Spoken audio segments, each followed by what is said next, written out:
各位街友大家好，欢迎来到舒适机械小教室，我是绝对理性的摩羯座宋医师。今天要从肌肤监测的科学角度跟各位谈一谈，怎么做才能帮助酒糟肌肤的患者真正排除毛囊螨虫带来的刺激伤害。近年来，敏感肌与酒糟肌成为皮肤疾病的大宗，皮肤科秋季年会也做了酒糟治疗共识的结案报告。台湾美容医学会希望会员医师更加理解共识的内容，所以请我写一个相关说明。对了，有些医师提议把酒糟改称玫瑰斑，此处仅依俗定称呼，以便民众理解。美容医学会本来把邀稿题目定为毛囊螨在酒糟玫瑰斑的角色及其治疗，因为皮肤科医学会中私下也听过赞成与反对该共识的讨论声音，因此建议编辑处改为毛囊螨在酒糟玫瑰斑的角色及其治疗。2023年版皮肤医学会酒糟治疗共识之我见，这样更客观一些，也方便其他前辈医师自行判断。这个版本算是简单版本，更完整的说明版本之前也制作了影片，只因个人影片制作能力不足，至今未能完稿，先行致歉与说明。各位都知道，我在临床上运用皮肤镜从事发炎性皮肤病的肌肤监测已经很多年，这么多年的临床观察，对于酒糟与脂漏敏感肌等皮肤状态有些心得。只因医学会邀稿，仅向各位前辈报告我的个人看法。先简单说明治疗共识的相关内容。第一，关于病因部分，当前酒糟的致病原因被认定是多因性的，如果更直白地说，就是原因不明。现在已知的病因包括免疫调节失当、神经血管协调障碍、基因问题，就是俗说的体质与其他次生刺激。次生刺激包括了保养品刺激、过度清洁或过度美容治疗、皮表微生物与菌丛影响等因素。其次，除了真正的病因不明，酒糟往往也存在疾病的共病现象。例如，患者常常有偏头痛等神经系统问题，伴随高血压与血脂异常等心血管问题，有发炎性大肠炎等肠胃问题，或是焦虑与沮丧等精神心智困扰。酒糟患者甚至也被怀疑与风湿性关节炎有些相关。唯一的好消息是，目前没有观测到酒糟患者有较高的罹癌率。换句话说，统计学上并没有观察到酒糟患者比一般人更容易得到癌症。第三，讨论到本次的主角毛囊螨，严格上来说，它只是上述第一条多种病因中皮表微生物与菌丛的一个分类。通俗的说，就是只占了几分之几当中的又几分之几。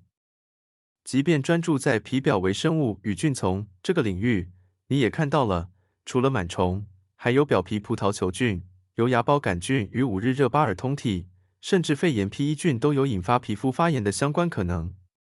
而且这些因素的相关对比统计结果并不一致，甚至肠内菌丛对脸部酒糟的影响数据更接近真相一些。肠、脑、皮肤轴的关系也很明显。换句话说，毛囊螨会造成酒糟这个说法并不正确。但是，目前确实观察到酒糟患者螨虫数量较多与杀螨可以改善酒糟症状这两个事实。因此，更严谨的说法是，毛囊螨引发酒糟虽然不够科学，酒糟严重者毛囊螨密度较高，反之亦然，却是公认的事实。回到共识，大家都同意，就统计学而言，杀螨没有办法治愈酒糟，降低螨虫密度却可以改善酒糟，是个事实。因此，2022年皮肤科医学会的共识建议医师们，任何酒糟患者先做螨虫密度筛检，如果螨虫密度过高，建议先杀螨。这样的治疗共识，粗略逻辑没有问题，但细致操作我就有不同看法。我的不同意见是因为风险原因。这里有一张表，是共识中的列表。列表说明杀螨会造成皮肤发炎的恶化风险。各位看到的清晰图片是我重新打字，中文翻译。右上角则是原图的照片。从列表中可以很清楚看到，杀螨导致的螨虫尸体会引起皮肤发炎。因此，治疗共识建议各位杀螨时必须搭配局部类固醇或抗炎药物使用，才能降低螨虫尸体带来的免疫刺激。这样的观察跟我的门诊观察十分契合，就是因为杀螨会造成皮肤发炎的恶化，才会让我认定共识中的粗略逻辑没有问题，但细致操作我有不同意见，是应该坚持的原则。为什么我有不同意见？就是因为肌肤监测10多年，我们发现更好的临床操作方式。首先，我们都同意酒糟或敏感肌患者的皮肤处于长期低度发炎，而低度发炎的皮肤往往角质细胞代谢增快。这部分没有问题，是所有医师的共识。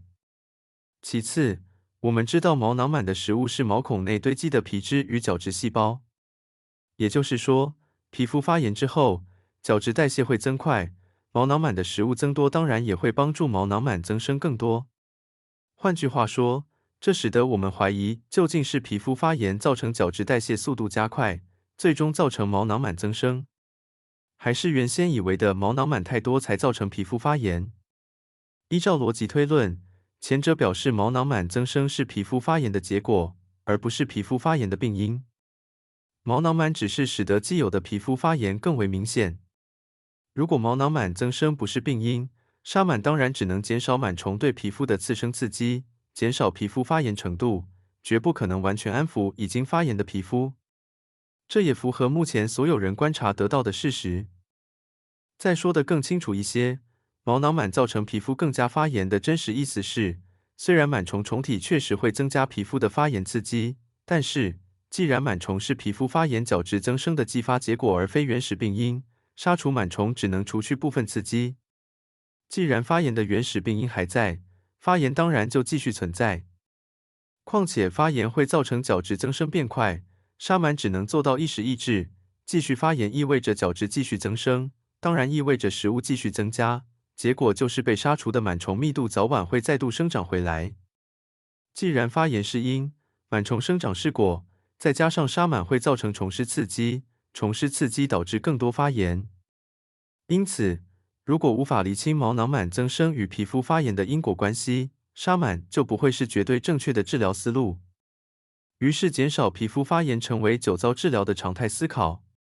这也是为什么你会看到医师在治疗酒糟的过程中，使用各种方法，以减少皮肤发炎的核心原因。了解到这样的深度，你才有资格思考第二阶段的问题：皮肤发炎与毛孔堵塞究竟哪个是因，哪个又是果？是皮肤发炎导致了毛孔堵塞，还是毛孔堵塞导致了皮肤发炎？严谨思考之后，你会发现皮肤发炎导致毛孔堵塞这样的说法不太符合逻辑，反倒是经常认真控油抗痘，导致某些成分渗入毛孔，堵塞毛孔，这些化学成分的浓度累积诱发了皮肤发炎，是一个比较合理的推论。想象一下，如果发炎的最可能病因竟然是毛孔堵塞，毛孔堵塞导致毛囊螨有机会吃到更多角质酸，然后族群增生，螨虫密度增加，增生的毛囊螨又造成皮肤更多发炎，不就是所有人临床上观察到的结果吗？从这样的思路继续往下延伸，通畅毛孔，减少毛孔堵塞，就可以减少毛囊螨的食物，降低毛囊螨密度，从而减少皮肤发炎，才是真正的正本清源，对吧？让毛孔通畅，除了减少螨虫密度，恢复健康皮脂膜，当然也恢复皮肤正常代谢，减少了皮肤的发炎反应。增加皮肤代谢，减少螨虫密度，而且不增加螨虫尸体，这才是治愈酒糟的唯一机会啊！也就是说，无论是从2022年皮肤科共识的角度来看，还是我个人长久肌肤监测的观察结论，降低螨虫密度显然是必要而且有意义的做法。唯一的差别只是，你选择杀除螨虫，小心避免螨虱造成皮肤刺激，或是你选择排除毛孔堵塞，降低螨虫数量以减少皮肤发炎。你要决定的就是选择杀除螨虫，或是选择减少螨虫族群这两个不同方向的做法。经过详细分析之后，答案是如此的显而易见，对吧？所以，对于2022年酒糟治疗共识，我的看法是：首先，必须降低螨虫密度，就能降低酒糟症状与严重程度。这是所有人的共识。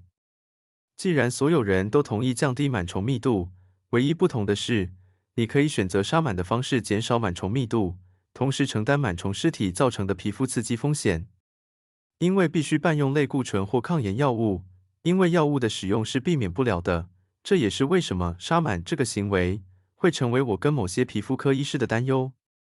或者，你也可以选择舒畅毛孔，让毛孔的天然代谢能力重新恢复，以降低毛孔内角质酸的存在，在减少螨虫食物的同时，也减少了螨虫密度。你需要做的，只不过是别再继续伤害你的皮肤，让你的皮肤拥有重新恢复乳化皮脂膜的自然能力。只要皮脂膜重建了，你就可以看到毛孔与汗孔正常代谢。这就是舒适机械的做法，这就是临床肌肤监测多年以来每天看到的事实。